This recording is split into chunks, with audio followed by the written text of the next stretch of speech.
ఓం నమ శివాయ. మీ ఇంట్లో దైవశక్తి ఉంటే గనక తప్పకుండా ఈ 6 ముఖ్యమైన సూచనలు కనిపిస్తాయి. ఇవే అసలు సిసలైన దైవానుగ్రహానికి సంకేతాలన్నమాట. కొన్ని మనం పట్టించుకోం. దానికి కారణం ఏంటి అంటే దైవశక్తి ఉండడం వల్ల ఆ సూచనలు కనపడతాయి. కానీ దైవశక్తి ఉన్నది అనే విషయం మనకు తెలియదు. అవి ఏంటి, ఎలా ఉంటాయని తెలుసుకోవాలంటే ఆఖరి వరకు ఇది విని అర్థం చేసుకోండి. అప్పుడే మీకు ఖచ్చితంగా అర్థమవుతుంది. మీ ఇంట్లో దేవతలు తిరుగుతున్నారని తప్పకుండా మీకు అర్థమవుతుందన్నమాట. తెలిసి మీరు ఇంకా జాగ్రత్తగా ఉండొచ్చు. ప్రతి ఒక్కరి జీవితంలో ఏదో ఒక సమస్య అనేది ఉంటూనే ఉంటుంది. దానికి సమస్యకు పరిష్కారం కోసం ఎక్కడెక్కడో వెతుకుతూ ఉంటారు. కానీ అంత అవసరం లేదు. కాస్త ఆలోచిస్తే తప్పకుండా మనకి దొరుకుతుందన్నమాట. ఇక మొదటి సూచన, ఇంట్లో ప్రశాంతమైన వాతావరణం ఉండటం. ఇంట్లో ఎప్పుడూ గొడవలు లేకుండా ఇంట్లోకి వెళ్ళగానే మనసు హాయిగా శాంతి కలిగితే అది దైవశక్తి ఉన్నట్లే అర్థం. చాలామంది ఇంట్లోకి వెళ్ళగానే గజిబిజిగా చిందరవందరగా గొడవలతో ఏడుస్తూ ఉంటారు. అలాంటి ఇంట్లో ఎప్పుడూ కూడా దైవశక్తి ఉండదు. ఎప్పుడూ కూడా మన ఇల్లు పాజిటివ్గా ఉండాలి. చిన్న చిన్న విషయాలకు కుటుంబ సభ్యుల మధ్య గొడవలు లేకుండా ప్రేమ గౌరవంగా ఉంటే దైవశక్తి పుష్కలంగా ఉంటుంది.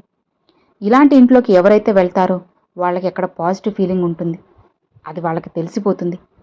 సహజంగా వచ్చే మధురమైన సువాసన కొన్ని ఇళ్లలోకి వెళ్ళగానే నార్మల్గానే ఒక మంచి వాసన అనేది వచ్చేస్తుంది. అక్కడ కూడా దైవశక్తి ఎక్కువగా ఉంటుంది. ఎలాంటి అగరబత్తి పూలు లేకపోయినా కొన్ని ఇళ్లలో మధురమైన వాసన వస్తుంది.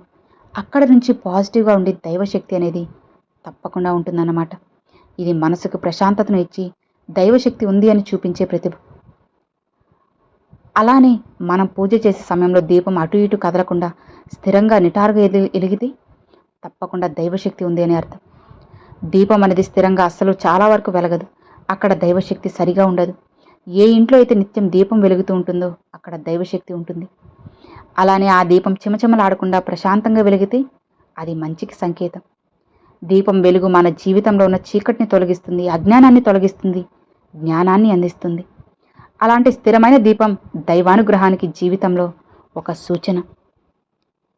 అలానే మంచి మంచి ఆలోచనలు రావడం, ఇది కూడా దైవశక్తిని చూపుతుంది.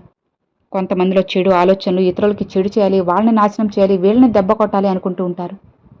అలాంటి వాళ్ళు ఇప్పుడు వాళ్ళకి అది చేయాలి, ఇది చేయాలి, సాయం చేయాలి, ఎవరికొకటి ఏదో హెల్ప్ చేయాలి అని చెప్పి పక్క వాళ్ళ కోసం ప్రాకులాడుతూ ఉంటారన్నమాట. ఇది కూడా ఒక దైవ సంకేతమే. అలానే నిత్యం మనం వెలిగించే దీపం, రోజు అరగంట వెలిగే దీపం గంట వెలిగినా కూడా దైవశక్తి పుష్కలంగా ఉంది అని అర్థం. కొంతమందికి పెట్టిన కాసేపటికి దీపం అనేది కొండెక్కేస్తూ ఉంటుంది. అలా కాకుండా వెలుగుతూ ఉంటుంది. ఆ దీపం చూడగానే ఏదో ప్రశాంతత, ఏదో తెలియని కాంతి, ఏదో తెలియని మనశ్శాంతి కలుగుతుంది. అలా ఉన్నా కూడా దైవశక్తి ఉంది అని అర్థం. అలానే కొంతమందికి అస్సలు పూజ చేయాలనిపించదు, మంత్రాలు వినాలనిపించదు, అలానే ఏ గుడికి కూడా వెళ్ళాలనిపించదు. అలాంటి వాళ్ళు సడన్గా వేరే వాళ్ళని పిలిచి ఆ గుడికి వెళ్దామా, ఈ గుడికి వెళ్దామా, లేదా మా ఇంట్లో ఈ పూజ చేసుకుంటున్నాం రండి, మేము మీ ఇంటికి పూజకు వస్తాం, ఇలా చెప్పినా కూడా మీలో, మీ ఇంట్లో దైవశక్తి ఉంది, పాజిటివ్ ఎనర్జీ ఉంది అని అర్థం చేసుకోండి. శుభ పరిణామాలైతే జరుగుతూ ఉంటాయన్నమాట. ఎక్కడ శుభం జరుగుతూ ఉందో అక్కడ దేవుడి ఆశీస్సులు ఉన్నట్లే. ఏదో ఒక శుభం అనేది మనకు జరుగుతుంది.